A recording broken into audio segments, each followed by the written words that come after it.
Olá, boa noite a todo mundo que está nos acompanhando nessa segunda palestra do dia. Meu nome é Juliana, eu faço parte da comissão organizadora da Semana de Letras e, primeiramente, queria dar as boas-vindas a essa 23ª Semana de Letras, ainda no formato online, devido às restrições impostas pela pandemia. Eu estou aqui com a minha colega Valéria no backstage, não sei se ela quiser aparecer depois dar um oizinho, mas, enfim, gostaria de agradecer a algumas pessoas. Então, a minha colega, primeiramente, gostaria de agradecer também aos intérpretes de Libras que estão nos acompanhando aqui essa noite, fazendo com que essa palestra se torne ainda mais acessível. Agradecer a vocês que estão nos acompanhando aí dessas casas, prestigiando mais essa fala, e também, por último, mas definitivamente não menos importante, as pessoas maravilhosas que aceitaram compor essa mesa e tornar esse evento ainda melhor.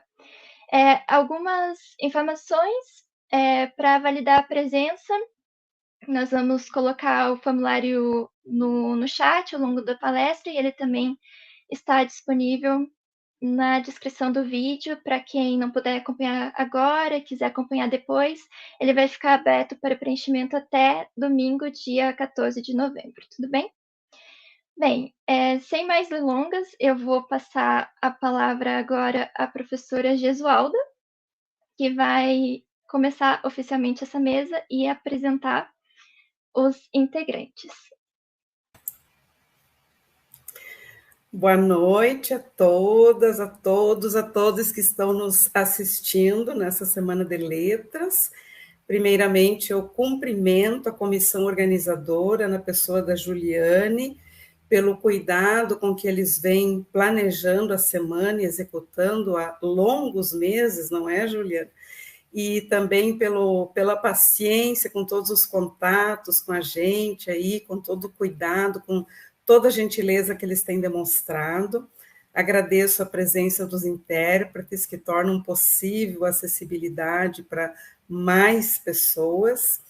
E na mesa de hoje, intitulada O Ensino de Língua Portuguesa durante a Pandemia na Rede Estadual do Paraná, Possibilidades e Desafios, nós estaremos conversando com professores da Secretaria de Estado de Educação, o que é algo extremamente importante para nós aqui na universidade, que somos formadores de professores, estar conversando com os representantes desse locus que recebem os nossos professores em formação e depois os professores formados, né? E que tem essa imensa responsabilidade que é a formação dos estudantes. Né? E nós temos, na mesa de hoje, recebemos com muita alegria, e eu convido para já estar presente conosco, a professora Anne Caroline Szymanski. Ela é graduada em Pedagogia pela Unicentro, fez pós-graduação em Psicopedagogia, é mestre em Desenvolvimento Comunitário pela Unicentro, é professora da Rede Estadual de Ensino do Paraná há 9 anos, e atualmente ela está coordenando a equipe de currículo da Secretaria do Estado de Educação do Paraná. E hoje, então, nós agradecemos muito a sua boa acolhida, professora Anne, para essa conversa aqui com os nossos acadêmicos. E hoje a professora Anne vai estar falando conosco sobre o RCO como módulo de planejamento. Muito obrigada, nós passamos a fala para você e dizemos que os que estão nos ouvindo podem colocar perguntas no chat do YouTube. Aí, ao final, depois que a professora Cida, outra convidada, e o professor Antônio, o outro professor convidado, falarem, nós passaremos para o debate. Muito obrigada. Obrigada, professora Gesualda, pelo convite. Boa noite a todos e todas. É uma satisfação enorme poder estar aqui com vocês, compartilhar um pouco do nosso trabalho, dos nossos anseios enquanto Secretaria de Educação, junto aos futuros professores, né, que estarão aí conosco em futuras jornadas. Como a professora disse, eu sou a Anne, trabalho aqui na Secretaria e nós tivemos, né, a partir do início da pandemia, algumas preocupações que fizeram com que nós tivéssemos que reordenar algumas das nossas ações e implementar novas ações com o objetivo de garantir a educação para os nossos estudantes, né, para garantir a continuidade do acesso aos conhecimentos. Então, pensando nesse cenário, e nós, enquanto equipe de currículo, pensamos em como levar esses conhecimentos de maneira acessível para todos os nossos estudantes, considerando esse contexto imposto, né, pela pandemia, e nós pensamos, como o nome diz, a equipe de currículo, numa reestruturação curricular. Não poderíamos pensar, né, na oferta de ensino como, se nós reorganizamos as nossas ações, o currículo também precisaria ser revisto. E aí foi o exercício que nós fizemos de reelaboração curricular, né? Nós analisamos os nossos documentos norteadores que já eram referência, né, para os nossos trabalhos aqui enquanto secretaria, e nós estruturamos e elaboramos um currículo priorizado para ser utilizado nesse contexto de pandemia, tendo em vista que algumas habilidades e algumas aprendizagens, elas não são possíveis de ser desenvolvidas no ensino remoto, por exemplo, né? Então, nós priorizamos aqueles saberes, aqueles conhecimentos fundamentais para cada etapa e organizamos um currículo priorizado para a nossa rede. O Sistema do Paraná também fez esse exercício, né? O sistema que envolve as municipais, fez um currículo em foco, também dando continuidade, né, em conversa conosco aqui, e com base nas orientações do Conced, da Undime, nós pensamos juntos e tivemos como produto das nossas discussões um currículo priorizado para a nossa rede. Tendo esse currículo priorizado, nós pensamos também em ofertar aos professores alguns recursos que auxiliassem esses professores no desenvolvimento das suas aulas. E aí, nós tivemos a ideia de criar um módulo planejamento, que hoje é integrado ao sistema de registro de classe online dos nossos professores. Eu preciso perguntar se está aparecendo minha tela, que eu estou compartilhando do slide. Tá, legal. Então, eu vou passando aqui, tá? Para explicar um pouquinho para vocês e ilustrar esse nosso trabalho que nós desenvolvemos ao longo de 2020 e está tendo continuidade em 2021. Então, os professores tinham o RCO, que era uma ferramenta de acompanhamento de frequência, né? Que permitia que o professor fizesse os registros e emitia alguns relatórios para que a equipe gestora e os próprios professores fizessem um acompanhamento dessa presença do estudante.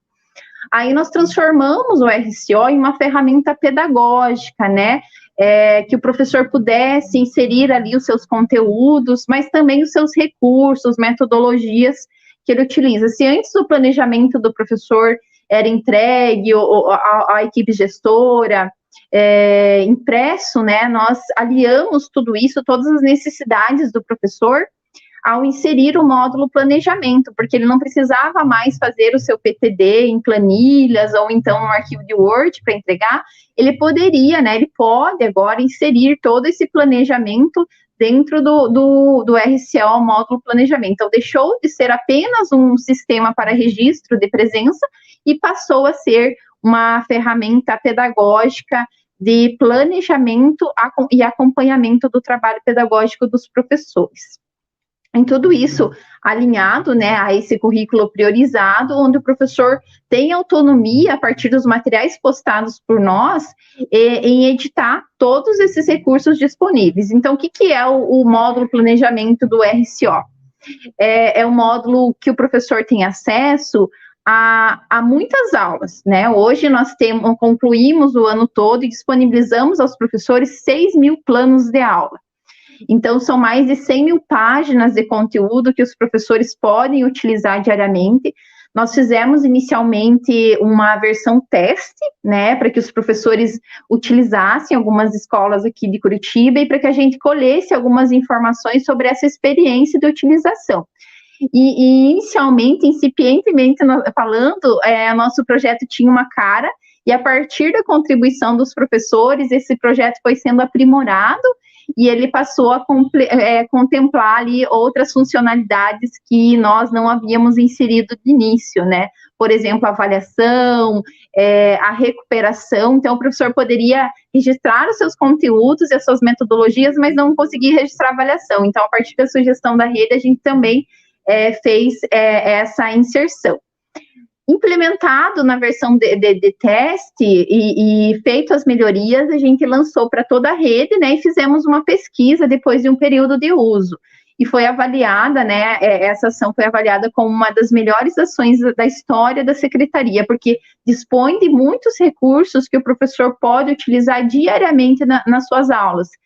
O conteúdo está apresentado de maneira contextualizada, considerando a realidade dos nossos estudantes, com temas atuais. A nossa preocupação também agora é no uso das metodologias ativas, pensando no protagonismo desse estudante. Então, a nossa intenção é levar, né, de maneira mais significativa as possibilidades para que o professor consiga desenvolver e mediar esse conhecimento junto com seus alunos num cenário que era tão inesperado para nós, para o qual nós não estávamos tão preparados, né? Então, o registro de classe online, ele vem para subsidiar essa prática pedagógica dos nossos professores da rede. Interessante falar que, a partir do momento que nós lançamos, nós passamos a receber ouvidorias, e-mails de outros estados, para que a gente pudesse disponibilizar essas ferramentas, né, para que os professores de outros estados tivessem acesso, e a gente criou uma versão PDF, então todos os professores da rede, eles têm acesso a todos esses recursos que estão disponíveis no RCO, o que auxilia, né, os professores a dispor de possibilidades nesse cenário de incerteza, né? Então, o que tem nesse módulo planejamento? Ao acessar, o professor tem acesso ali ao conteúdo da aula, aos conhecimentos prévios necessários para desenvolver aquele objetivo de aprendizagem, né? E propriamente os objetivos de aprendizagem previstos para cada etapa e para cada aula.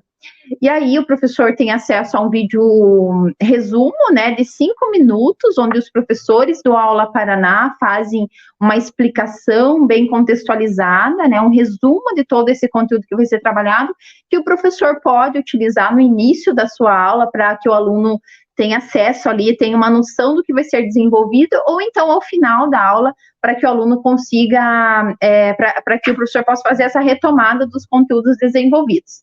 Então, o primeiro recurso é a videoaula, o segundo recurso é o slide, né, que tem a explicação com atividades, a definição dos conceitos, as ilustrações sobre aquilo que eu quero desenvolver com o meu estudante, e ao final, como eu comentei, a gente faz o uso das metodologias ativas que coloquem o estudante no cenário de protagonismo. O segundo recurso é o slide, e o terceiro recurso que o professor tem à sua disposição é a lista de exercícios, né? São algumas atividades que contemplam os descritores que são abordados nas avaliações externas, né? Então, é uma forma também de preparar o estudante para as avaliações internas e externas, pode ser utilizada como atividade de casa, e vinculamos também outros links, que pode ser um vídeo que leva o aluno a compreender melhor aquele conteúdo, uma plataforma digital que ele possa usar com gamificação. Então, nós tentamos também aliar o ensino ao uso das tecnologias. Então, essa é uma das nossas preocupações também, que contemplamos no RCO e colocamos ali à disposição do professor, para que o professor faça a escolha de qual material utilizar, e se assim ele desejar, que ele possa fazer a edição. Todo esse material é editável, ele pode excluir, pode editar, pode modificar. Então, é um recurso bem interessante, né? Tem sido referência para nós e motivo de muito orgulho, porque o feedback dos professores tem sido muito positivo.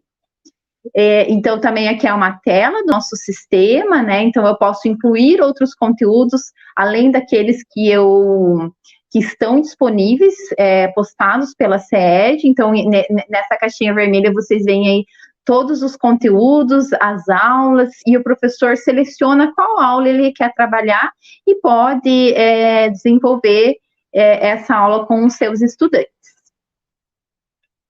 Então, além dos recursos disponíveis para desenvolver a videoaula, o RCO permite que a escola, os gestores e os professores tenham acesso aos relatórios de trabalho, o que foi desenvolvido, qual conteúdo foi desenvolvido com os estudantes, o que precisa ser retomado, se assim ele desejar, né, para fazer no início o nivelamento, ou então ao final do período avaliativo, fazer a retomada. Então, o relatório traz algumas evidências que auxiliam o professor na organização do trabalho pedagógico com os seus estudantes. Então, essa é uma tela também de solicitação do relatório, permite que eu veja tudo aquilo que foi trabalhado, tudo que precisa ainda ser desenvolvido, e o tempo também disponível para que eu consiga desenvolver esse planejamento e esses objetivos de aprendizagens previstos para cada etapa, né? Então, em azul ali é o plano de aula que foi registrado, mas o conteúdo não foi avaliado, né? Em vermelho, o plano de aula que não foi registrado, então eu sei que essa aula 4 e 5, que trata do trabalho e a transformação do espaço geográfico, eu ainda não trabalhei. E na cor preta, diz que o plano de aula foi registrado e aquele conteúdo foi avaliado, então eu consigo ver qual aula eu trabalhei, qual aula eu não trabalhei, qual aula eu avaliei, tá? Então, dá um diagnóstico aí para o professor conseguir acompanhar de perto todas as ações desenvolvidas com a sua turma. Aqui é o modelo do preto, então, que fica na cor preta, eu consigo desenvolver qual instrumento de avaliação eu vou utilizar, né, e o objetivo dessa avaliação, a nota que eu vou atribuir. Então, agora o módulo planejamento, ele nos traz um raio-x bem completo da vida diária da escola, né, do desenvolvimento dos estudantes, e permite que o professor também consiga fazer todo o seu planejamento dentro do sistema. Então, também aqui é uma tela do modelo da solicitação do relatório, né, que ele recebe em PDF. São várias funcionalidades que agora o módulo planejamento permite. Aqui também, uma tela que eu tenho 2 modos para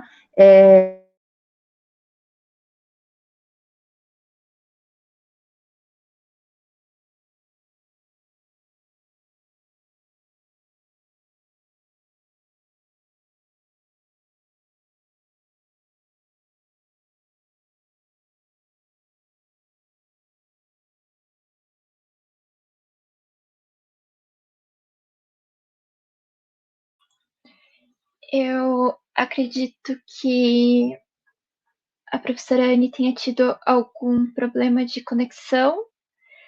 A gente pode esperar um tempinho até ela conseguir restabelecer a conexão dela. Enquanto isso,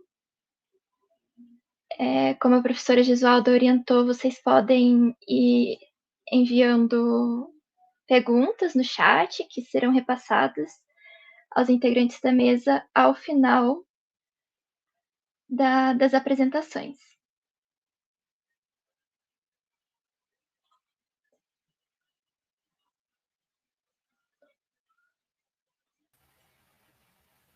Isso aí, podem aproveitar o espacinho fazendo as perguntas e vamos dialogando já.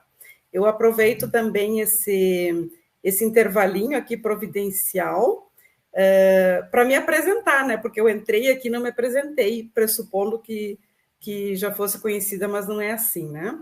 Eu sou a professora Gesualda, foi dito meu nome, sou professora do curso de Letras da UFPR, da graduação e também professora da pós-graduação. E é importante dizer que essa mesa é um evento conjunto, né, da Semana de Letras com a pós-graduação em Letras. Por que essa vinculação? Porque no nosso programa de pós-graduação, nós temos um laboratório que foi criado e aprovado recentemente pelo CNPq, que é o Laboratório de Estudos da Linguagem e Literatura, coordenado pela professora Teresa Wachowics, que é a coordenadora atual do PPG Letras, e nesse laboratório acontece uma interface com questões de ensino bilíngue. Então, essa mesa vem ao encontro das investigações que são feitas, dos estudos, das pesquisas que os pós-graduandos, mestrandos e doutorandos fazem no escopo desse laboratório, e aí a importância de nós estarmos dialogando com a educação básica, não é? Com os professores, com os gestores e com as pessoas que coordenam a equipe pedagógica. A nossa intenção é estreitar esses laços, fazer trabalhos conjuntos, levar as nossas pesquisas de modo mais aproximado para os professores. Elas já existe esse diálogo, mas promover uma aproximação ainda maior e, em contrapartida, receber os professores também para estarem trazendo as experiências deles até nós, tá bom? Então, para contextualizar um pouquinho como foi construída essa mesa, para vocês terem mais elementos para entender as questões que estão sendo postas aqui e por que é importante nós sabermos mais de como foi a atuação da CED nesse momento pandêmico, o que foi planejado, proporcionado e o legado que nós temos aí em termos de toda essa construção que foi feita.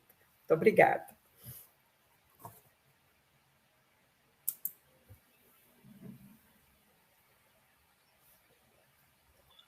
Muito obrigada, professora Gesualda. Acredito que a gente ainda não conseguiu restabelecer o contato com a professora Anne. Diante disso, eu gostaria de pedir para a professora Gesualda como gostaria de proceder com a mesa. Eu tenho uma proposta. O Antônio pode fazer a fala dele agora, né? Antecipando, aí depois a Anne retoma a fala dela e passamos para a Cida na sequência, pode ser? O Antônio já deu ok ali. Então tá, o Antônio na tela que a gente apresenta ele. Boa noite, minha gente querida. Boa noite, Antônio. Seja bem-vindo. Obrigada por quebrar o galho aí nos bastidores. Eu vou apresentar o Antônio para vocês, tá, pessoal? O Antônio Carlos Zacaria Pinelli é mestre em letras aqui pela nossa universidade e atua na linha de pesquisa Alteridade, Mobilidade e Tradução e se graduou também aqui conosco. Ele pesquisa poética narrativa de Guimarães Rosa, foi professor do ensino básico por mais de 10 anos e atualmente é professor tutor do curso de letras da Universidade Federal de Lavras. E também foi fundador e é presidente do Instituto Rio Baldo. Seja bem-vindo, Antônio. Tá bom? Obrigado. Estamos vendo aqui que a Anne conseguiu. Mas eu acho que o Antônio dá a entrada para a fala dele e a Anne retoma depois, e inclusive ela pode recuperar o começo, né? E fica tudo bem do mesmo jeito, tá, Antônio? Pode começar a sua fala. Se tiver tudo bem para todo mundo, eu posso tocar o barco. Minha gente, muito obrigado pela oportunidade. Quero dizer que é uma honra enorme, uma alegria enorme voltar a essa casa. E saber de saída dessas novidades. Eu tive a alegria, o privilégio de ser aluno da professora Tereza. Estou conhecendo agora a professora Gesualda, mas é uma alegria voltar a casa e com um intuito muito claro, colaborar. E isso vai na mesma linha do que a professora Anne estava falando, né? Esse módulo de planejamento do RCO que foi feito, na verdade está sendo refeito, ele já está funcionando, mas ele não está pronto, né? Há uma equipe trabalhando nele, refinando e cada vez melhorando mais esse sistema. É uma ferramenta realmente muito valiosa de apoio a nós em sala de aula. Eu falo como quem está na ponta, né? Quem está na sala de aula, acompanhando, mediando a nossa criançada, a nossa juventude. E eu sei que a Anne vai retomar esse tópico de modo muito mais preciso e detalhado do que eu. mas eu só venho a confirmar isso que ela já abriu para a gente, né? Essa ferramenta pedagógica, agora, o módulo Planejamento no RCO, tem sido, de fato, uma experiência muito valiosa. Ela organiza uma porção de ferramentas, ela é, de fato, uma maquinaria que não é perfeita, nem tem a pretensão de ser, mas nos ajuda muito, né? Nos ajuda muito. Eu queria compartilhar com vocês a minha tela, porque, de fato, o que eu vou comentar com vocês é o relato de uma experiência, né? Ela é mais individual, de quem está na ponta, tocando o trabalho educativo com a nossa juventude, né? Vocês estão conseguindo acompanhar aí, eu acredito, né? Deixa eu ampliar para todo mundo poder ver. Aí sim. O RCO, a professora Anne já retoma com vocês. E eu queria, de saída, lembrar o grande mestre, né? A leitura do mundo precede a leitura da palavra. Eu aprendi isso aí nesse espaço, onde eu também estive. Comecei a dar aula em 2006, ainda no segundo ano da graduação, sendo, inclusive, aluno, sendo orientado com paciência, amor e afeto, né? Muito, muito afeto. E sabedoria pela professora Tereza, né? Me lembro com muito carinho, há muitos anos eu não a vejo. Mais uma vez, o privilégio de dizer que essa articulação entre CED e a universidade é muito importante, ainda mais nesse contexto crítico, né? De problemas de saúde pública e também de crise institucional mesmo, né? Não exatamente a nossa, mas acaba isso se desdobrando, reverberando numa política pública de educação. Então, se a leitura do mundo precede a leitura da palavra, cabe a nós também, profissionais da palavra, né, profissionais das letras, possibilitar a alfabetização, o letramento, para que a nossa juventude, as novas gerações, possam conquistar verbalmente o mundo. Afinal, a palavra também refina a leitura do mundo, né? Então, eu vou organizar essa fala breve, bastante modesta, em 3 movimentos. O meu objetivo principal é compartilhar com vocês, companheiros e companheiras do curso de Letras da UFPR, uma experiência, o relato de uma experiência pessoal, de um profissional da educação, com todas as suas limitações, mas que acredita muito, sempre acreditou muito na educação, né? Eu vou falar um pouquinho mais sobre a trajetória mais adiante, mas sempre acreditei e acredito no poder libertador que a educação, de fato, pode promover. Num segundo momento, a ideia é demonstrar como o sistema, apesar de todas as contradições, de todos os paradoxos, nos permite, sim, produzir e promover aulas de modo autônomo e crítico e constitui uma maquinaria valiosa no processo educativo, né? E aí entra o nosso módulo de planejamento na RCO, mas também todas as outras ferramentas, todas as outras normativas, todos os outros documentos que regem, organizam a educação, né? Apesar de não ser fácil esse ofício, ele é possível, né? Ele é possível, sim. E, finalmente, vamos refletir, a proposta coletiva, né? Refletir coletivamente sobre a apreensão verbal do mundo e o papel da escola nesse processo, a assimilação das novas tecnologias e suas linguagens, e como podemos articular forças pessoais, profissionais, individuais e também institucionais, a fim de garantir o direito ao letramento, ao esclarecimento. Se somos professores em formação ou já em atuação, nós professamos o esclarecimento, né?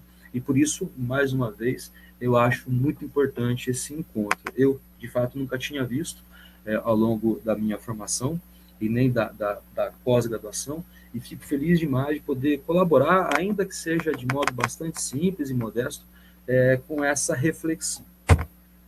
Então, eu comecei a dar aula em 2006, eu tinha 21 anos, né? Eu passei por 4 municípios, Curitiba, mais precisamente na região norte, na região do Santa Felicidade, do São Brás, do Campo Comprido ali. Trabalhei em todas as escolas estaduais do município de Campina Grande do Sul, inclusive a mais distante, que já é quase São Paulo. Trabalhei em Pinhais, onde morei durante muitos anos, e atualmente trabalho em Piraquara.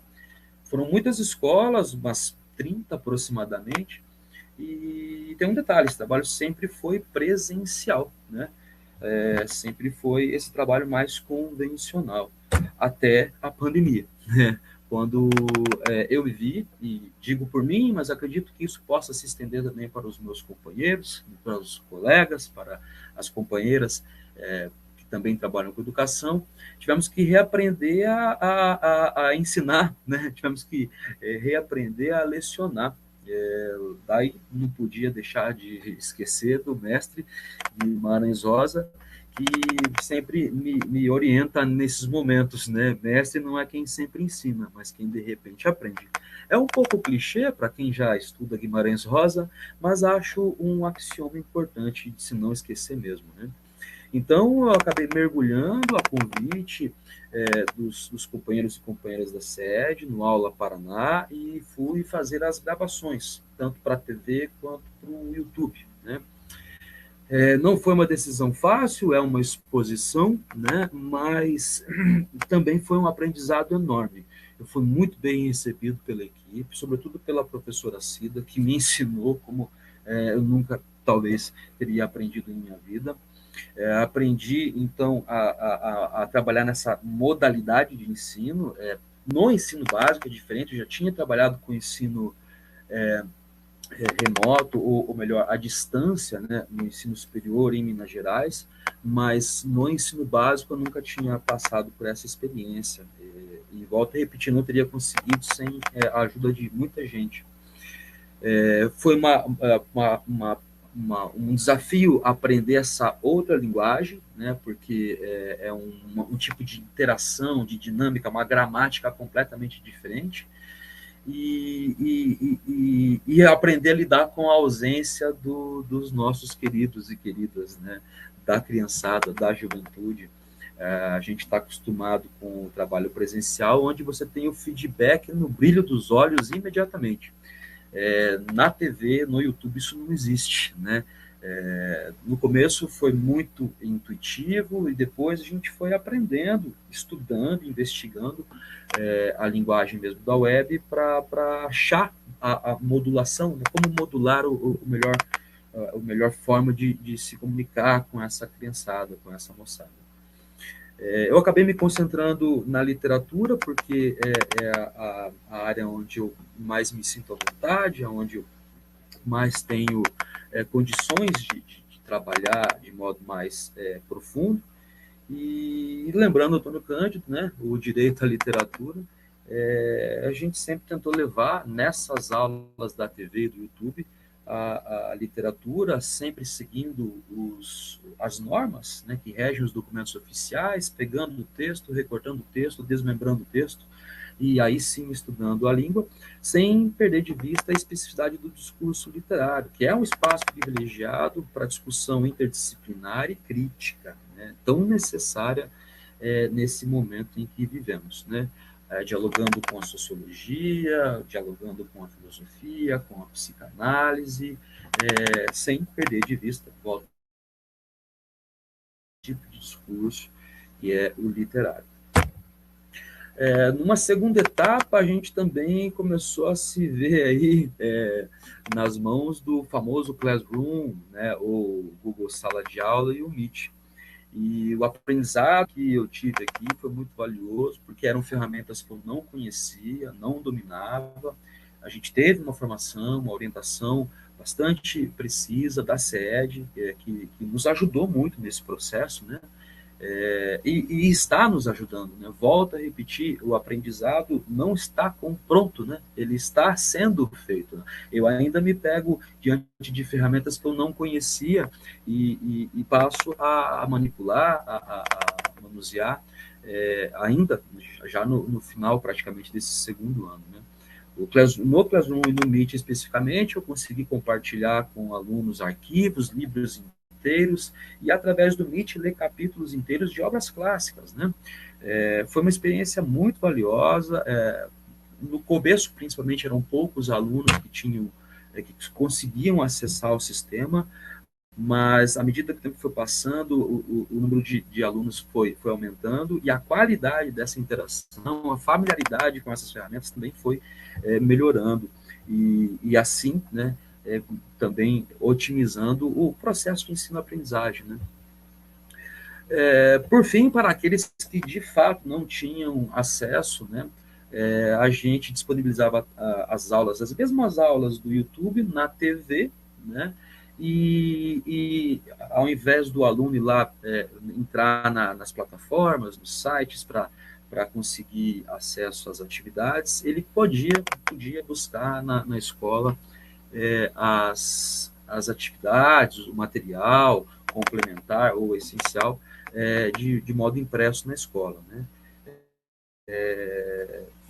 A gente sempre que pode dar a volta nos problemas sociais, né? Mas nem sempre é possível.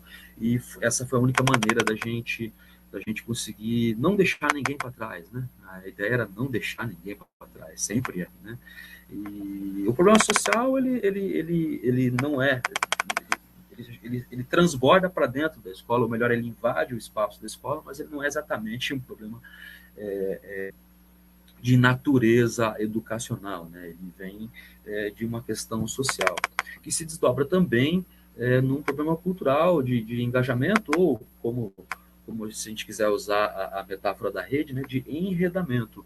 Mesmo alguns alunos com acesso às plataformas não tinham o hábito, o costume, né, a cultura de usar essa ferramenta valiosíssima, né, para estudo, né? Ele usa muito mais para o entretenimento. Aí a gente começa a retornar agora, já na segunda metade do ano, para o ensino híbrido, né? E a gente se vê aí sim, como a professora Anne muito bem demonstrou, algumas ferramentas já rodando redondinho, né? Já rodando, já funcionando muito bem, como o módulo planejamento no RCO. É uma ferramenta que vai ficar.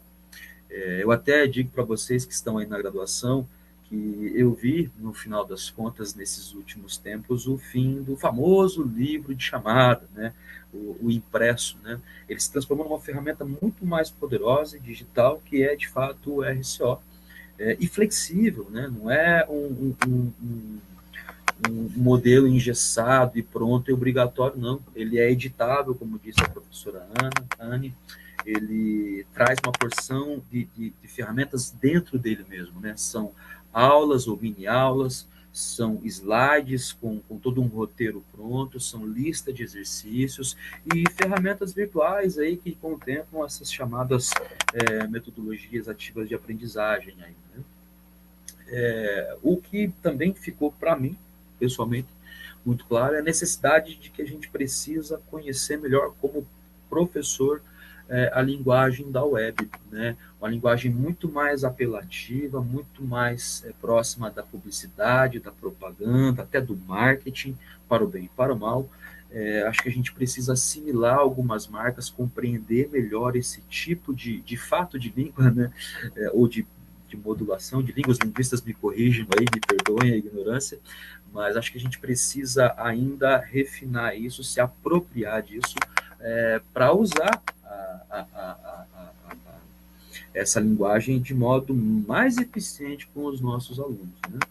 E às voltas com a escola, a gente reconhece novamente a permanência dos velhos problemas, né? Geralmente de cunho social, histórico e político, né? Os velhos problemas e o longo processo que se resolve, mas é bem longo, né? É bem longo, a gente não pode desanimar, tem que saber que, como diz Guimarães Rosa, né, o tempo em longo trecho é sempre tranquilo, né? Então, a questão do método ou dos métodos, né, em todas as modalidades, métodos ou circunstâncias, nosso objetivo ainda é e sempre será o mesmo, né? Parafraseando o Saviani, né, produzir a humanidade nas novas gerações, né? Sempre incluindo a diversidade que constitui a beleza do mundo, né? Tanto natural, quanto humano, quanto cultural, né? É nisso que eu acredito, e acredito que todos os companheiros e companheiras também. E se somos seres de linguagem, aí a professora Cida logo mais vai poder explicar e conversar muito melhor com vocês do que eu sobre isso, mas se somos seres de linguagem, cabe a nós, profissionais das letras, né, trabalhar na construção desse sentido humano e útil, né, contra a barbárie que sempre se avizinha. E se somos profissionais da palavra, né, justamente a palavra aí quase compreendido em sentido sagrado, mas lato, né? sem relações religiosas e institucionais, mas sagrada no sentido daquilo que nos humaniza, né? Que deve ser sempre a linha, o norte do nosso trabalho. Então, a minha experiência, no final das contas, com tudo o que aconteceu ao longo desse último ano e meio, 2 anos aí, foi entender que nessa rede, né, esse emaranhado de discursos, instituições, documentos, né, é possível, sim, manuseando esses instrumentos, transformar a educação desse país, né? Não é um processo que talvez a gente veja, mas a gente pode começar, deve começar, né? E para fechar mesmo, e abrir a palavra aos companheiros e companheiras, e as perguntas também, uma citaçãozinha de um poema e de uma música que eu gosto muito, chamada Primavera nos Dentes, né? É no centro da própria engrenagem que a gente inventa contra a mola que resiste, né? Essa música dos Secos e Molhados, de João Apolinário. Eu acho que é isso, tá? Eu tinha para falar com vocês, a princípio, estou sempre à disposição. Volto a agradecer a todos vocês aí, e estou à disposição para continuar a conversa, o debate. Tudo bem? Acho que a Anne pode agora retomar. Muito obrigada, Antônio, obrigada mesmo. Depois, ao final, a gente vai poder conversar contigo sobre essa tua fala muito interessante, muito gostosa de a gente poder partilhar. Isso, agora a gente convida a Anne para retornar e retomar. Obrigada, professora. Estava aqui muito feliz. Vocês todos me ouvem? Eu estava aqui muito feliz ouvindo o Antônio falar, né, o como ele tem utilizado essa ferramenta nas suas aulas. Então, para nós é muito gratificante ver que, de fato, o nosso trabalho está chegando aos nossos estudantes, e o nosso objetivo é garantir que os nossos estudantes tenham, né, alcancem esses objetivos de aprendizagem de maneira igualitária, de maneira dinâmica, de maneira proveitosa, né? E esse cenário ele impôs para a gente ali reafirmou, na verdade, algumas certezas, né? Porque por melhor que seja a tecnologia, sem a mediação do nosso professor, os objetivos não são alcançados. Então, essa parceria que a gente consegue também estabelecer junto com a universidade e trazer para a discussão essas possibilidades é muito valiosa, né, para a gente que está aí construindo a educação do Paraná. E o nosso objetivo também com o material é promover uma educação em que o aluno ele não seja levado apenas a procurar as respostas para as perguntas que fazemos, mas que ele também consiga fazer perguntas, né, sobre esses momentos que estamos vivendo, sobre as situações do cotidiano, e para nós é uma grande satisfação trabalhar imensamente, né, focado nesse objetivo aí, que é garantir acesso à educação dos nossos estudantes de todo o Paraná, né? Então, a gente permite, por meio de maneira democrática também, que o professor use ou não use os nossos recursos, que ele melhore esses recursos, que ele aprimore essas possibilidades que nós temos colocado à disposição da nossa rede. Eu já estava no finalzinho ali da minha apresentação, e ia finalizar, né, com essa preocupação que temos no momento de elaborar o nosso material, em trazer o conteúdo de uma maneira contextualizada, que dialogue com o contexto do estudante, que considere o contexto de aprendizagem dos nossos estudantes da escola pública, né, seja de Curitiba, seja de Guarapuava, seja do Pinhão. Então, a gente quer ofertar materiais de qualidade para todos os nossos estudantes do Paraná. E a gente tem caminhado para isso e discutindo, né, com os nossos professores, por meio das ouvidorias que nós fazemos, quais são os pontos frágeis que precisamos superar e quais são as melhorias que podemos fazer. Então, é muito gratificante ouvir o professor Antônio trazendo esse relato de experiência lá da sua escola. Eu só tenho a agradecer essa oportunidade em poder partilhar um pouquinho do nosso trabalho aqui com os nossos futuros professores.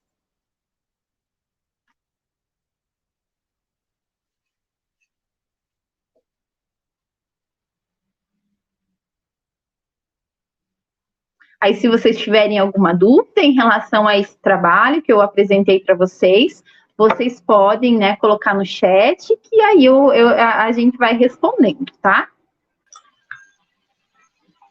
Muito obrigada, professora Anne. Eu acredito aqui, professora Gisalda. Muito obrigada, Anne. Ok. Então, nós chamamos agora a professora Cida para a fala que ela vai trazer para nós. Boa noite, Cida. Obrigada igualmente pelo teu aceite, né?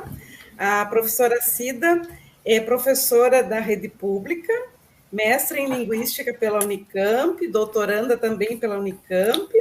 As áreas em que ela atua é análise do discurso, leitura, educação e tecnologia. Ela possui graduação em letras aqui pela nossa universidade também, olha aí, 2 egressos, né, aqui com a gente hoje. Trabalha atuou enquanto professora no Colégio Estadual do Paraná, no ensino médio. Lá, quando ela trabalhou, ela coordenou uma equipe multidisciplinar que foi responsável pela aplicação das leis 10.639, de 2003, e da 93/94, de 96. Ela também é colaboradora do INEP, né? Onde ela faz parte da Comissão de Assessoramento Pedagógico para a implantação da matriz de acordo com a BNCC. Professora, muito obrigada, e nós estamos aqui para ouvi-la e conversar também. Muito obrigada, professora Gesualda, muito obrigada a toda a equipe da organização da Semana de Letras. Como disse o Antônio, é muito bom estar de volta ao FPR, né? Tem um ditado que diz que o bom filho a casa torna, e aí nós retornamos, né, tanto o Antônio quanto eu aqui, para falar com os estudantes, né, do curso de letras, graduação, pós-graduação, enfim, a quem interessar. Então, eu gostaria só de colocar o meu posicionamento da minha fala, porque eu vou fazer uma fala um pouco mais teórica dentro da análise de discurso. Então, eu vou trabalhar um pouquinho alguns conceitos, algumas noções, pegando essas ferramentas, né, tecnológicas, o que a Anne apresentou, o RCO, a prática do professor Antônio, e trazer isso para a gente pensar um pouco juntos aqui, de que modo é possível produzir deslocamentos, produzir novos sentidos a partir do que é feito em sala de aula, a partir dos recursos que são utilizados. Então, eu vou compartilhar minha tela aqui com vocês. E eu gostaria de começar a discutir o título dessa apresentação, né, da minha apresentação, que eu coloquei Língua na e Língua em Tela, Pandemia e Agora, que essa foi a minha pergunta em março de 2020. Né? A primeira parte do título, Língua na, em tela, pode causar um certo estranhamento, porque gramaticalmente você pode pensar, mas língua na tela não seria a mesma coisa que língua em tela? O em não é a preposição em mais a, que dá na. Que título é esse, né? Então, você pode pensar nessa língua na tela, que é o que temos agora, neste momento, né? Eu estou aqui apresentando para vocês pelo YouTube, nós estamos falando por meio de uma tela, e essa língua em tela, essa língua em destaque, já que somos todos aqui estudiosos das letras, da língua, da linguagem, da literatura, da linguística, da gramática, enfim. E eu trago algumas citações para vocês aqui. Eu deixei na apresentação o hiperlink de todas as citações que eu faço. Essa é uma fala de Eni Orlandi, ela diz o seguinte: a gramática, em seu processo de produção, faz muito mais do que ser um lugar de conhecimento ou norma. Ela é a forma da relação da língua com a sociedade na história. E a língua, neste momento, ela se relaciona pela tela, na tela, e está em destaque. E como somos sujeitos pragmáticos, né, como nos ensina a análise de discurso, nós sempre pensamos muito na praxis e nesse modo de produção da linguagem. Como que a gente está usando essa produção na aula para ensinar, o que a gente ensina, afinal, de que maneira a gente consegue se deslocar e apreender os sentidos, né? E isso nos faz pensar um pouco no trabalho da ideologia. O sujeito, ele se submete à língua mergulhado em sua experiência de mundo e determinado pela injunção a dar sentido, a significar-se, né? Nós estamos condenados a interpretar o tempo todo. E ele o faz em um gesto, um movimento sócio-historicamente situado, em que se reflete sua interpelação pela ideologia. A ordem da língua e da história, em sua articulação e seu funcionamento, constituem a ordem do discurso. E essa ordem do discurso, ela agora atravessada pelo momento pandêmico, é também atravessado pelo funcionamento, né, da linguagem digital ou do digital. E aí, quando apareceu, né, quando começou a pandemia, quando começou o primeiro, a primeira suspensão das aulas, elas seriam só de 15 dias, e aí veio a pandemia. Eu me lembro muito bem que no começo da pandemia a palavra que se usava muito era isolamento social. Depois, por conta da entrada do inglês, né, como se usava fora, ela se mudou para distanciamento social.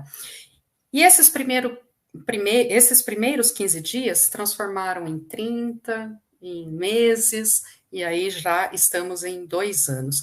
As escolas, elas foram vistas como vetores potenciais de transmissão do vírus. As aulas, elas foram todas transferidas da noite para o dia para aulas online.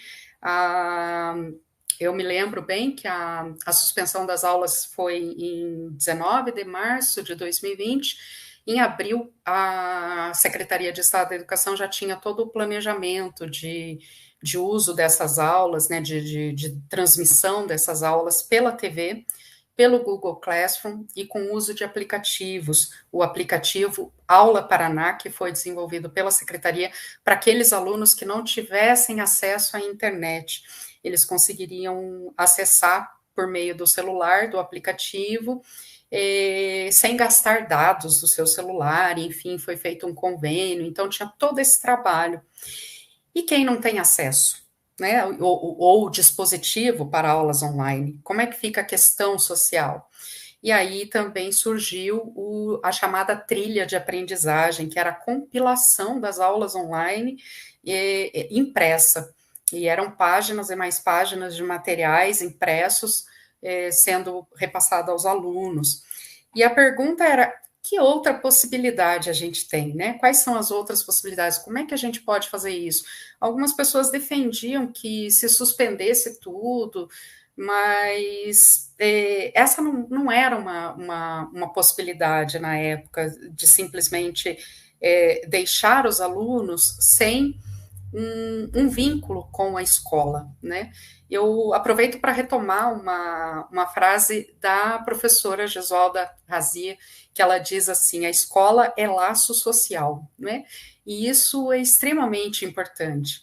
E no meio disso tudo, como é que fica o ensino da língua portuguesa? Que a gente tem que trabalhar a oralidade, a escrita, a leitura, uma série de outras coisas que, às vezes, só a transmissão na TV talvez não desse certo. Bom, durante o meu doutorado, eu desenvolvi uma noção chamada instrumentos digitais de aprendizagem, a partir da noção de instrumentos linguísticos, trazido por Sylvain Roux. Eu também linkei o texto aqui para vocês, né, que trata da inscrição histórica do sentido através de gramáticas, de dicionários, de enciclopédias. E pensando nos objetos, o que chamam de objetos digitais, eu pensei na relação com instrumentos linguísticos numa análise discursiva em que se inscrevem na história e na memória pelo digital. Eu tenho um artigo publicado sobre esses instrumentos digitais de aprendizagem, onde eu falo do Google Classroom também, e falo de outros, e do modo como esses instrumentos se historicizam ou entram na nossa sociedade já há um longo tempo. Não é só por causa da pandemia, a gente já tem essas entradas, né, dessas ferramentas, desses instrumentos, há algum tempo no ensino. De que maneira a gente pode se aproveitar deles para poder atingir os nossos objetivos em sala de aula, por exemplo. E uma das coisas que eu pensei muito na dissertação foi a relação do estudante, ao mesmo tempo, dentro e fora da escola, porque não é só dentro da escola que o estudante tem acesso ao saber. E o saber não está só dentro da escola, ele traz o fora da escola e ele leva a escola para fora, né? E aí, pensando um pouco na noção que foi desenvolvida pela minha orientadora, a professora Cláudia Pfeiffer, de saber urbano escolarizado, durante a dissertação eu pensei um pouco nesse saber urbano desescolarizado. Escolarizado e desescolarizado, o que está dentro e o que está fora da escola. Quando você está numa aula presencial, por exemplo, você vê que os alunos estão ali, às vezes, atentos a algo que está no celular deles. Eles querem ver o celular, eles querem olhar algum vídeo, alguma coisa, e você quer dar aula de uma outra coisa, você não quer que o seu aluno fique, né, ali disperso, com essa dispersão que os instrumentos digitais ou que as ferramentas digitais produzem, né? Então, de que modo a gente pode aproveitar isso? E com o Aula Paraná, com a pandemia, com o Redação Paraná, eu vou falar dele também, esse saber urbano desescolarizado, escolarizado dentro e fora da escola, ele ficou para mim de um modo muito mais claro, né? Ele se apresentou muito mais. Por quê? Porque ao mesmo tempo em que eu tinha alunos buscando material impresso na escola, eu tinha também alunos assistindo vídeo no YouTube ou na televisão, em dispositivos diferentes, né? E produzindo conhecimento e ainda compartilhando isso em redes sociais. Então, eu peguei aqui para mostrar um pouquinho para vocês disso que eu estou falando, de que modo a constituição, a formulação e a circulação desses discursos se deu. Né? Então, num primeiro momento, o Aula Paraná, ele ia para a televisão, mas ele ia também para o YouTube, né? Então, eu vou mostrar aqui para vocês. Essa é uma aula 55 da terceira série do ensino médio, ministrada pela professora Vivian Brunkel, e é uma aula sobre música, uma análise de letra de música. Esse slide que a professora utiliza nessa aula que está no YouTube, que está disponível para todos vocês, esse slide vai para o RCO, vai para o módulo planejamento. Então, o professor pode assistir a aula inteira, né, uma aula aí de 20 e quase 25 minutos, 24 minutos, o professor pode assistir essa aula e ver o que ele vai fazer com isso. E aí eu chamo a atenção que a professora, ela trabalha a apresentação da aula, e no início da aula, você já tem um QR Code aqui, você já tem... aqui vai uma dica com 7 aplicativos para você montar sua playlist no seu smartphone. Né? Monte sua playlist para uma festa com seus amigos e escolha sua roupa. Uma situação hipotética, se você vai para uma festa, você vai que roupa você vai usar? Porque a música é a música do Noel Rosa, com que roupa? A professora faz uma análise da... Desculpa, gente, voltando aqui. A professora faz uma análise da letra da música e depois ela faz atividades, perguntas e respostas com os alunos, tá? Contextualiza a aula, né, do Noel Rosa e pede para que os alunos reflitam sobre as músicas que eles gostam, e fala, né, da relação entre o contexto histórico de composição, pede para que o aluno mande um áudio pelo WhatsApp para um colega cantando um trecho de uma música, explique o contexto dessa letra, e como que isso se desloca, como que isso vai parar em outro lugar, né? Então, algumas possibilidades dadas aqui pela aula. Depois, no final, é solicitado que, por exemplo, o professor pode usar o Jamboard para construir comentários coletivos com a interpretação sobre a letra da música, sobre a questão social do Brasil da época, né, trazidos por essa letra. E ainda a possibilidade do aluno trabalhar também com mixagem com jogos educacionais, para ele fazer o seu próprio arranjo, enfim. Eu peguei aqui um exemplo do trabalho, tá, da professora Rosângela Sacramento, de Cruz Maltina, no interior do Paraná, em que ela traz a árvore musical, né? Ela faz os estudantes, daí já no sistema híbrido, eles preparam uma análise das letras das músicas e eles colocam em exposição numa árvore na escola. Esse é um dos deslocamentos, apenas um. Tem vários outros, né? Se você procurar nas redes sociais, você vai encontrar vários outros em que os professores criam, os professores produzem a partir do que é dado lá.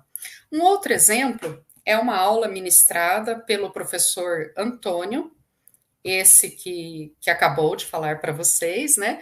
É uma aula sobre artigo de opinião, em que é utilizado como tema a juventude pensa a cidade. Então, o professor trabalha esse texto, sobre como a juventude pensa o espaço urbano e traz para o final essa proposta de estruturação da produção textual para o Redação Paraná.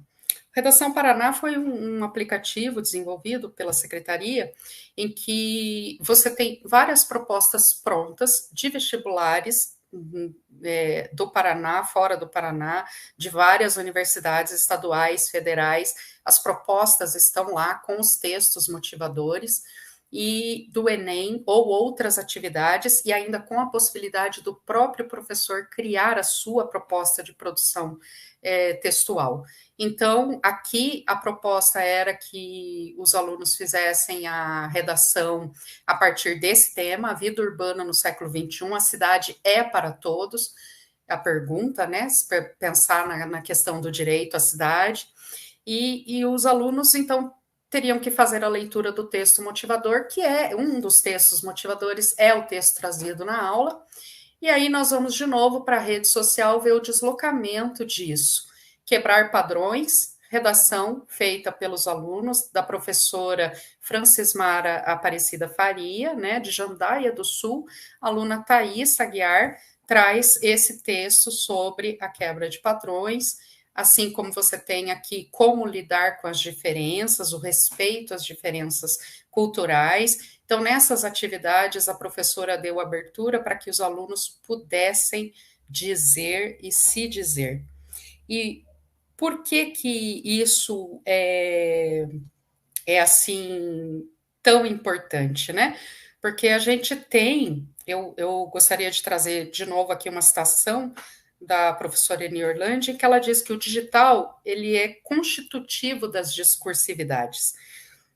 No século XXI, a gente não consegue pensar mais, né, fora do digital. Você tem aula na TV, aula na internet, aula no aplicativo, você tem aplicativo Redação Paraná, você tem aplicativo para ver a aula, você tem as redes sociais que circulam, né, essa produção, e isso está dentro e isso está fora da escola também, né, e constitutivo pelo digital.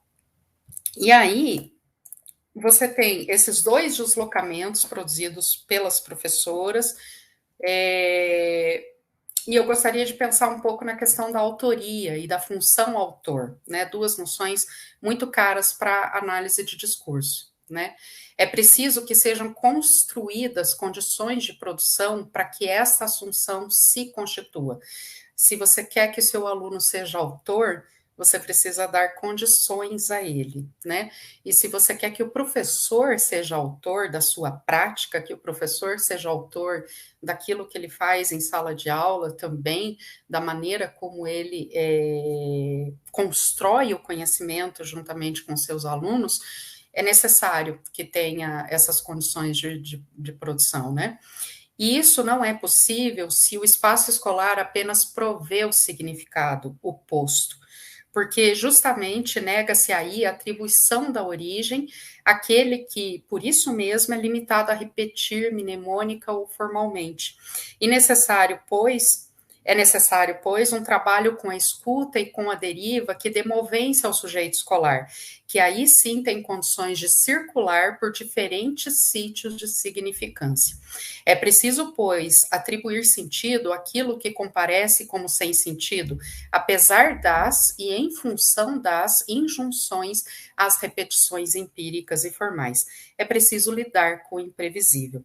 Essa citação da professora Cláudia Pfeiffer, que trabalha muito a questão da autoria e da relação com a escola, né, esse lugar de trabalho dela, que apesar da pandemia, em função da pandemia, apesar das fragilidades da escola, em função das fragilidades da escola, ou mesmo da escola como um aparelho, né, ideológico, a gente tem que pensar um pouco como que a gente foge a essas repetições empíricas, formais, como que a gente lida com esse imprevisível. Então, eu trouxe um pouco essa citação para a gente pensar na movência desse sujeito, a partir daquilo que é produzido pelo professor com o professor, né? Ao mesmo tempo, pela instituição e com a instituição, e pela escola e fora da escola, né? Pelo digital e, enfim, na cidade, no urbano, na nossa realidade, como é que a gente adapta isso? E para finalizar a minha fala, eu trouxe aqui a questão, porque no resumo da minha fala eu falei um pouco sobre a questão das práticas linguageiras, né? E eu trouxe uma citação da professora Gesualda, que diz assim: o trabalho linguageiro se situaria, assim, no espaço de condição de possibilidade do sujeito em relação à língua, espaço em que ele resiste e diz mesmo sem poder, diz de modos não esperados ou mesmo interditados, lugar este no qual o sujeito se inscreve na ordem do político pela ordem da língua.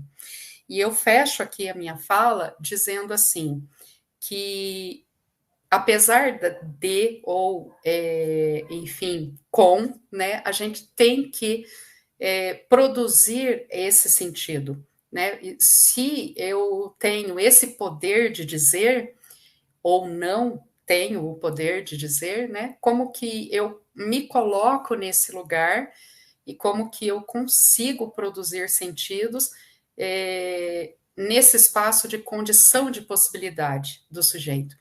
Durante o período da pandemia, essa foi a nossa possibilidade, é isso que a gente conseguiu produzir.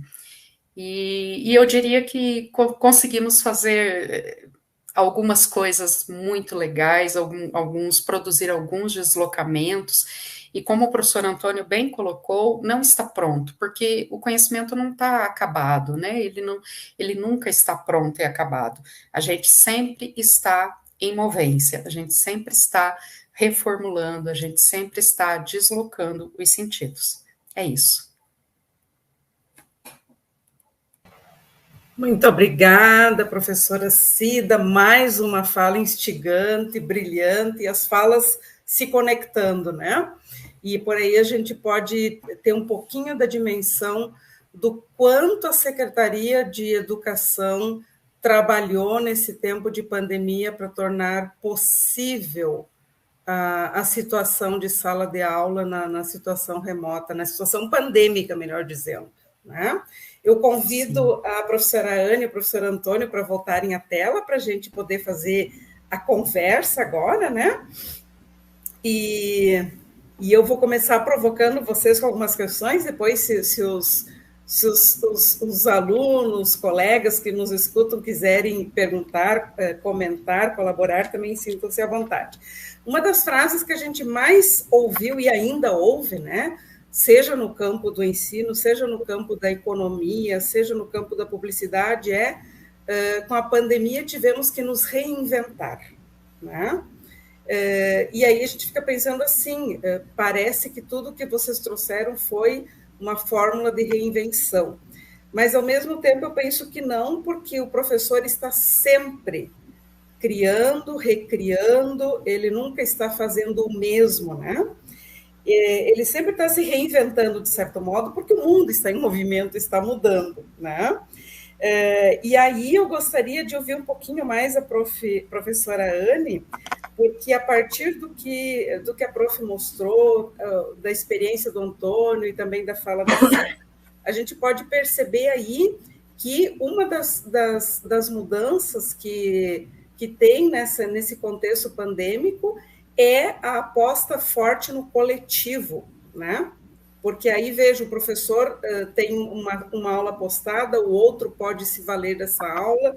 Então, professora Anne, eu gostaria de ouvir, assim, como que foi a receptividade dos professores para esse novo modo de contato com a produção da aula, com a produção do conhecimento, que necessariamente passa a ser de uma perspectiva mais coletiva e menos individual.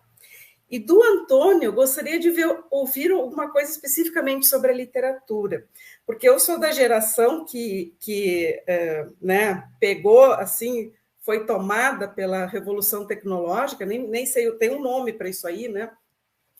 Mas eu lembro que aí nos anos 90, quando a gente começou a ter contato com as materialidades digitais, como professora, uma das grandes discussões era o livro vai desaparecer, né?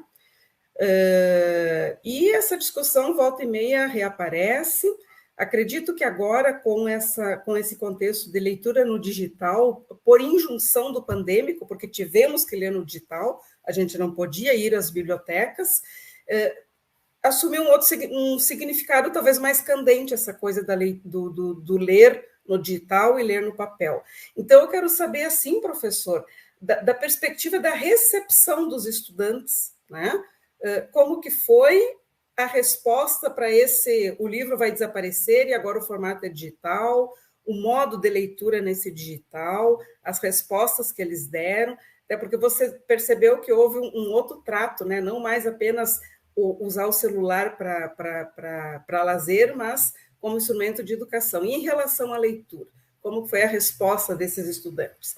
E para a professora Cida, veja que nós temos aí, professora, uma série de mudanças, né? Eu não diria que é essa coisa da reinvenção, porque estamos sempre nos reinventando, mas faz parte desse conjunto de alterações que são contínuas.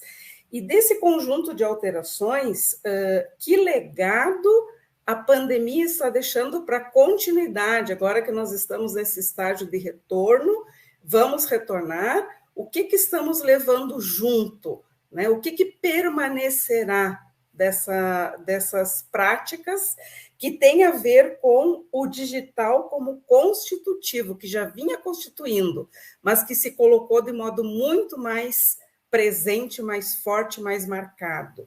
Então, se a professora Anne quiser começar, podemos fazer a mesma sequência que eu propus. Se vocês quiserem inverter, fique à vontade também. Enquanto isso, se os nossos ouvintes e assistentes quiserem interagir, fique à vontade. Tudo bem para vocês se eu começar, então? Professora, você falou uma palavra que foi muito presente no nosso trabalho, que é movimento, né? Então, quando a pandemia começou e as aulas foram suspensas apenas por 2 semanas, uma semana, depois um pouco mais, a secretaria não impôs nenhuma ação e nem desenvolveu nenhuma ação no improviso, né? Todas as ações foram pensadas, mas nós não tínhamos muita clareza de qual seria o impacto e como seria o desenvolvimento de cada uma delas a partir do momento que elas fossem implementadas na rede. Então, nós começamos as ações em constante movimento, em mudança, em transformação, em discussão com a rede, e eu adiciono mais uma palavra que você também disse, que é o coletivo.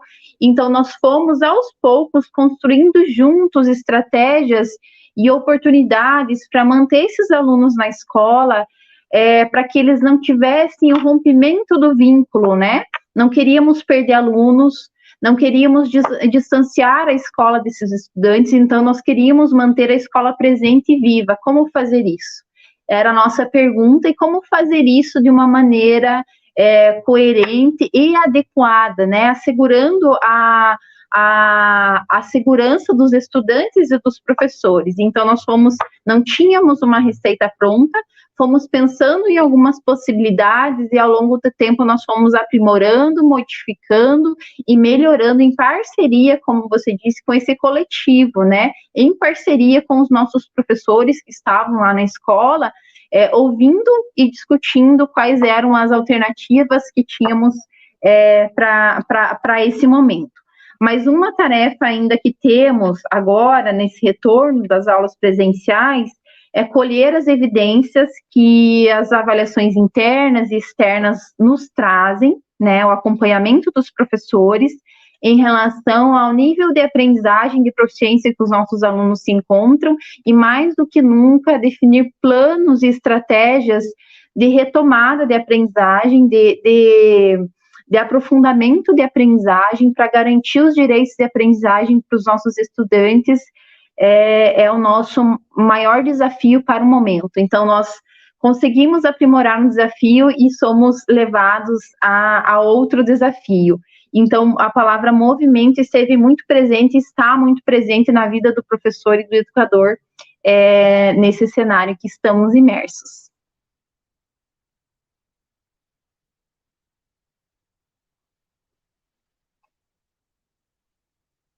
É isso, prof. Posso falar? Antônio, com certeza. Acho que a professora Anne tem toda a razão. A mobilidade, o movimento que deu, conferiu o sucesso, né? Nada é absoluto, mas a gente conseguiu. Está todo mundo de volta, né? Voltando para a escola. Até aqueles que ficaram mais distantes estão agora retomando. E não ficarão para trás, ninguém. Mas aí sim a questão das materialidades digitais que a professora Gesualda levantou, o livro desaparecer, né? A recepção da leitura digital, essa é uma questão que vem se impondo, né? Volta e meia se fala, né? Na morte dessa instância ou daquela, né? Dessa modalidade de leitura ou de livro. Eu vou compartilhar com vocês uma experiência. Eu gosto de partir da experiência concreta, né, empírica. Eu tenho uma aluna do segundo ano do ensino médio noturno, aqui em Piraquara, que eu consegui com ela. Ela foi uma aluna muito frequente nos encontros diários pelo Meet, né, sempre vinculados no Classroom, e a gente conseguiu ler um livro digital juntos, inteiro, o Frankenstein, da Mary Shelley. Foi uma experiência maravilhosa, muito detida, justamente porque eram pouquíssimos alunos, então a leitura avançava, a gente discutia o texto, contextualizava, e daí eu passava para eles o capítulo seguinte, que eles deveriam ler em casa, eles voltavam cheios de questões. Pois bem, agora a gente se encontra quase todo dia na sala de aula, né? E ela passou a comprar livros, esses físicos mesmo, né? E quase toda semana me aparece com um livro novo, uma edição bonita, bem cuidada, de capa dura, acho que é da Dark Side, uma coisa assim. Então, o livro material, essa leitura mais tradicional, né? eu não acredito que vá deixar de ser praticada e espero que não seja, né? O que de fato aconteceu nos últimos anos e começou, na verdade, antes da pandemia, mas agora acho que se consolidou como o fim de um ciclo, né? Foi o famoso livro de chamada, né? O livro que a gente usava em sala de aula, que foi substituído, agora sim, por essa ferramenta muito, muito poderosa que a gente tem chamado aí de RCO e o módulo planejamento, né? Por justamente trazer uma porção de ferramentas e não ser mais apenas, quase como era, um objeto da burocracia, do escritório mesmo, né? Tomando como origem da palavra burocracia, né? Como era o livro de chamada, era basicamente um livro para registrar as presenças e os conteúdos trabalhados, né? Mas na prática mesmo ele era um trabalho quase de tabelação, que infelizmente se esgotava em si mesmo. Agora não, acredito que essa ferramenta ela veio justamente para dar mais movimento mesmo na prática pedagógica, por justamente trazer ferramentas dentro de si, né? E aí sim, não se constitui apenas como uma tabela de presenças, de preenchimento, não, muito mais dinâmico, muito mais atualizável, editável, como disse a Anne e também complementou a Cida. Eu não sei se eu consegui responder muito bem, eu nunca sei. Mas, não, conseguiu, com certeza. Mas, inclusive, ouvindo sua resposta, eu fico pensando assim, professor, com essas modalidades de leituras digitais orientadas pela escola, é bem provável que esses alunos lerão bem mais, né? Porque esse discurso de que os alunos não leem, ele é, de certo modo, esvaziado, porque eles leem, só que eles não leem as leituras previstas pela escola. E na medida em que a escola vai ampliando o seu leque, os modos de leitura, daqui a pouco vai ter respostas bem mais positivas, né? Daí o relato que você trouxe, né? Um relato maravilhoso, que mostra exatamente essa direção, da ampliação do espectro e do alcance, né? É isso, respondeu super bem, sim, com certeza. E essa experiência do livro de chamada, vejo, porque eu sou da geração dinossáurica do caderno de chamada, que a gente enchia de pontinhos, né?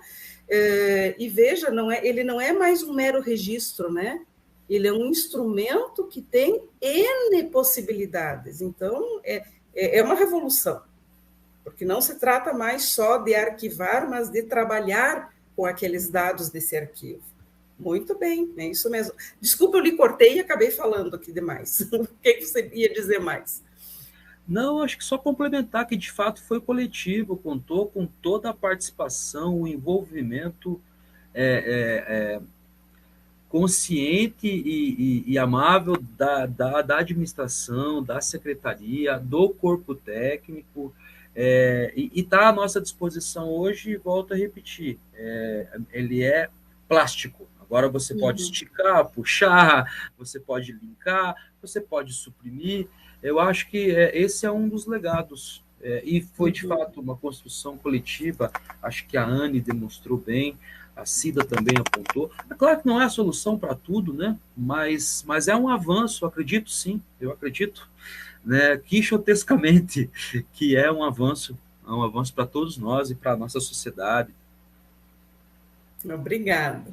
Cida, o que levamos dessa experiência que foi traumática, mas que há de ter deixado alguma coisa boa, né? Eu gostaria de responder com uma provocação, na verdade, com uma pergunta, responder retrucando. Estaríamos, talvez, diante de um acontecimento discursivo? Essa é uma pergunta que eu me faço. Por quê?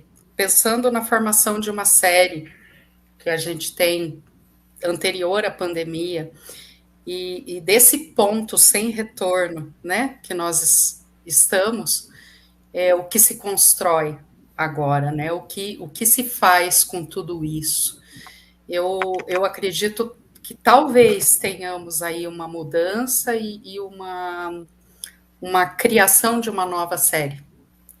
Não sei, claro, a gente não pode ser leviano e dizer que estamos, mas a gente tem que pensar muito nas condições de produção para poder afirmar isso e pensar muito também no que fica, para que a gente possa fazer a análise e verificar o que tínhamos antes, o que ficou, né, e o que se modificou nessa série. Então, como a professora Jesualda muito bem falou, da questão do discurso sobre a leitura, né? Que o aluno não lê, ou o aluno lê, mas a questão é o que ele lê e o como ele lê, né? O como ele lê. E a leitura é uma questão muito, muito cara para nós, né? Mas, tentando responder de modo mais prático, o que permanece para mim é justamente uma noção de que não há uma separação possível. Não há uma separação possível mais entre o que é impresso, o que é digital, ou uma distinção. Eu acho que os limites se romperam aí. Né? Eu acho que os limites se romperam aí. E pensando na questão desse dentro e fora da escola, pensando no que é educativo, no que é educacional, ou no que é escolar, nós temos uma mistura muito grande diante de todas as ferramentas e de tudo que se apresenta como instrumento possível, que essa separação, que esses limites já não são mais estabelecidos e tão distintos. Né? Então, o professor do século XXI, ele tem que se dar conta disso. Ele tem que se dar conta de que ele vai ter uma sala de aula muito heterogênea, muito mais heterogênea do que o professor do século XX teve. Né? O professor pós-pandemia, ele tem que ter uma noção de que o seu aluno ficou 2 anos, né, praticamente, sem o contato com aquela escola do século XX. Né? E eu acho que esse é o ponto sem retorno, esse é o ponto sem volta. Né? É um nó que a gente tem aí, né? Um ponto nodal. Então, eu acho que é isso, professor. Eu não sei também se eu respondi, mas deixo aí as provocações para se pensar em trabalhos futuros, né? Quem gostaria de desenvolver aí na graduação, na pós, trabalhos de análises mesmo, diante desse acontecimento, né? Disso que aconteceu, que é a pandemia, né? Então, eu penso assim, eu penso que, para mim, o limiar entre digital e não digital é completamente desfeito. Eu não falaria em apagamento, mas acho que numa dissolução desse limiar. Puxa, é bem provocativo o que você traz, Cida. E eu fico pensando o quanto houve injunção para que a gente respondesse a esse acontecimento, né? E para que ele se estabelecesse enquanto tal. Realmente provocativo o que você traz, dá o que pensar. E é por aí mesmo, né? Eu quero ver se nós temos perguntas no YouTube. Não temos, então vou fazer uma última pergunta para a Profiane, uma curiosidade que eu tenho, porque eu estou percebendo das falas de vocês que a CED tem um arquivo riquíssimo, belíssimo, da produção dos docentes, né, das aulas, e eu acho que ele já vem sendo construído antes da pandemia, né, e agora ele se fortaleceu mais ainda. Profiane, esse arquivo, ele é aberto para consulta para quem não é, de parte de quem não é professor, ou só professores da rede têm acesso? Como é que funciona? Ele é acessível, sim, professor. Inclusive, como eu falei no início, nós temos outros estados, relatos de professores de outros estados. Eu mesmo recebi no meu e-mail pessoal a solicitação de uma professora do Rio Grande do Sul pedindo acesso às nossas aulas de biologia, né? Então, nós temos um site, que é o Aula Paraná, e aí o professor encontra, quem consultar encontra todas as nossas aulas, né, no formato de slide, encontra as nossas trilhas de aprendizagem, porque nós atuamos com 5 frentes de atuação, considerando as peculiaridades, né, da nossa rede, quem tinha acesso, quem não tinha, quem tinha internet, quem não tinha. Então, nós tínhamos a TV, o aplicativo gratuito, né, que o aluno conseguia acessar o Aula Paraná, assistir às aulas, ter acesso aos conteúdos pelo aplicativo Aula Paraná. Tivemos a TV, o Google Classroom, e a 5ª frente de atuação, que eram as trilhas de aprendizagem, aqueles estudantes que não tinham acesso aos recursos digitais. Então, a cada 15 dias, esse aluno ia na escola, né, pegava as trilhas, levava para casa e devolvia depois de 15 dias, e o professor conseguia fazer o acompanhamento desse estudante e atribuir também a presença para garantir esse vínculo, né, entre escola e estudante. Até postei ali no chat da nossa web, o link para quem quiser acessar, conhecer melhor. O RCO, ele é um sistema só para a nossa rede, né? Então, só os nossos professores têm acesso. Mas o portal ali do Aula Paraná tem todos esses conteúdos produzidos pela nossa equipe, em parceria com os nossos professores da rede também, que atuaram nas gravações do Aula Paraná, para que os professores possam consultar, ver como que foi esse trabalho, né, ver como que foi também elaborado esse material, e como o Antônio falou, nada está pronto e acabado, né, nós temos uma constante reflexão em torno de tudo que é produzido e para visualizar as possibilidades de melhorar esses recursos. Uhum.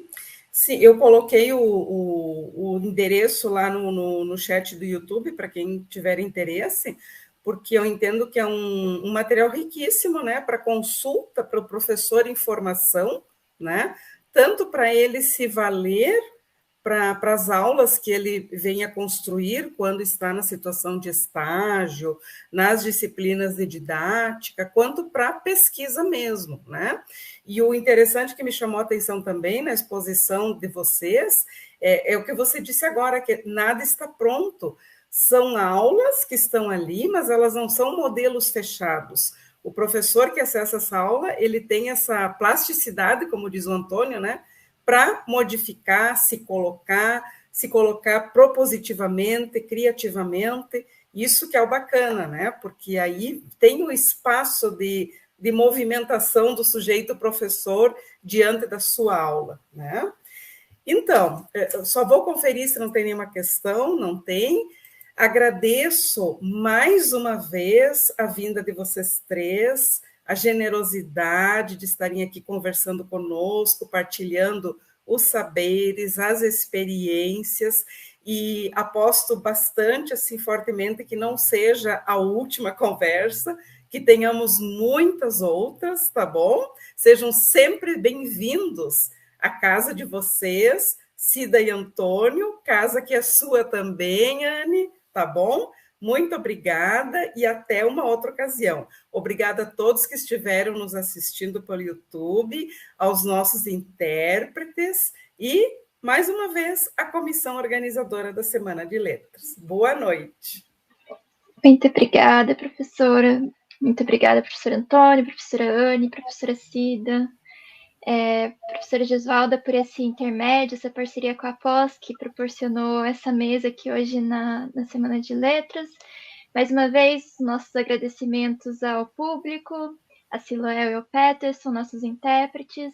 E apenas relembrando, pessoal, o formulário está disponível na descrição do vídeo. E acompanhe os outros espaços ao longo da semana. Muito obrigada, boa noite e fiquem bem. Boa noite. Obrigada.